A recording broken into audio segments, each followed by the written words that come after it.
సుమన్ టీవీలో మీ business promotions కోసం ఈ కింది నెంబర్ను సంప్రదించగలరు.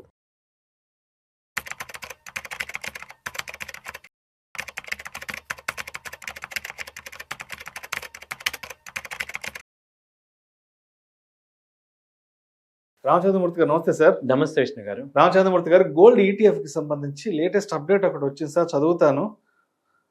గోల్డ్ ఈటీఎఫ్ ఇక సరికొత్తగా మార్కెట్ నియంత్రణ సంస్థ సెబీ ఇచ్చిన కొత్త అనుమతులతో ఈ ఫండ్లు ఇకపై కేవలం ఫిజికల్ గోల్డ్ మీద కాకుండా గోల్డ్ ఫ్యూచర్స్ లోనూ పెట్టుబడులు పెట్టబోతున్నాయి. ఇప్పటికే ప్రముఖ మ్యూచువల్ ఫండ్ సంస్థ ఈ విధానాన్ని అమలు చేయడం ప్రారంభించిందంటూ కూడా వచ్చారు. ఏంటి గోల్డ్ ఈటీఎఫ్ లో కూడా ఫ్యూచర్స్ ఆప్షన్స్ వస్తున్నాయి ఏంటి, నాకు అర్థం కాలేదు.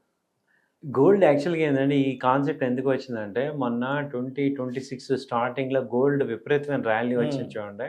అప్పుడు ఏమైందంటే ఈటీఎఫ్స్లో విపరీతమైన మనీ వచ్చింది, ఇన్ఫ్లోస్ వచ్చాయి. అప్పుడు దానికి ఈటీఎఫ్కి తగ్గట్టుగా గోల్డ్ కొనడానికి ఫిజికల్గా అవైలబిలిటీ లేదు. అప్పుడు ఆ డబ్బు అంతా ఐడియల్గా పడి ఉంది. ఇప్పుడు దానివల్ల సెబీ ఏమైందంటే ఫోర్స్ఫుల్గా ఈ యొక్క ఆల్టర్నేటివ్ అసెట్లోకి తీసుకురావాల్సి వచ్చింది. సో వాళ్ళు ఇప్పుడు అనుమతి ఇచ్చారనమాట. ఇప్పుడు ఆ డబ్బు యాక్చువల్గా ఏంటి 95% ఫండ్ యొక్క మెయిన్ గోల్ ఏంటంటే గోల్డ్కి సంబంధించిన దానిలో ఇన్వెస్ట్ చేయాలి. ఇప్పుడు గోల్డ్ లేకపోతే వాళ్ళు ఏం చేయాలి, ఆ అమౌంట్ ఖాళీగా ఉంటుంది. దాన్ని ఐడియల్గా ఉంచే బదులు ఈ ఫ్యూచర్స్లోకి కొనుక్కోమంటారు. సో గోల్డ్ ఫ్యూచర్స్లో ఏంటంటే టెంపరీగా ఏదైతే అమౌంట్ ఉందో అది ఇన్వెస్ట్ చేయమని, ఎప్పుడైతే వెసులుబాటు మామూలుగా ఫ్రీ అయిపోయిందో గోల్డ్ కనుక ఫ్రీగా ఉన్నప్పుడు మళ్ళీ అది అమ్మేసేసి గోల్డ్ని ఫిజికల్గా కొనుక్కోమంటున్నారు. దీనివల్ల నార్మల్గా మనందరికీ కూడా పెద్ద డిఫరెన్స్ ఏమి రాదు, ఇన్వెస్టర్స్కి డిఫరెన్స్ ఏమి రాదు. కాకపోతే ఏంటంటే గోల్డ్ వాళ్ళకి ఏంటంటే గోల్డ్ కొనమని డబ్బులు ఇచ్చినప్పుడు అది గోల్డ్ కొనకపోతే ఆ డబ్బులు పెరిగినప్పుడు రేపొద్దున వీళ్ళు లాస్కి వాళ్ళకి ఇవ్వాల్సి వస్తుంది. కాబట్టి అలా కాకుండా కరెంట్ రేట్లో ఫ్యూచర్స్లో కొనుక్కుంటారు. సో ఇది ఆల్రెడీ ఫీచర్స్ అనేది యాక్చువల్గా ఏంటి రిస్క్ రివార్డ్ ఉంది అంటాము. కాకపోతే ఏంటంటే కమోడిటీ ఫ్యూచర్లో అడ్వాంటేజ్ ఏంటంటే టోటల్ అమౌంట్ పే చేస్తాము, ఎక్స్చేంజ్ మనకి గోల్డ్ ఇచ్చేస్తుంది.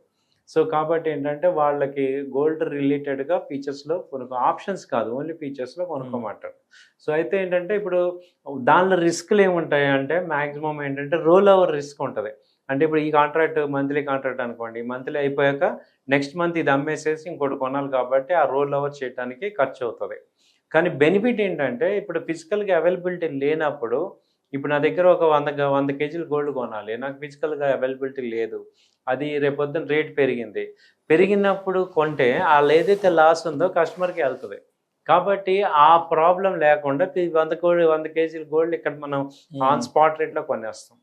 అయితే ఇక్కడ ఎంసీఎక్స్ రేటుకిను ఫిజికల్ రేటుకి కొంత డిఫరెన్స్ ఉంటుంది, జిఎస్టీ తేడా వస్తుంది. కాబట్టి ఫిజికల్ రేట్ కన్నా ఒక రకంగా ఎంసీఎక్స్ రేటే ఫెయిర్ వాల్యూ ఉంటుంది.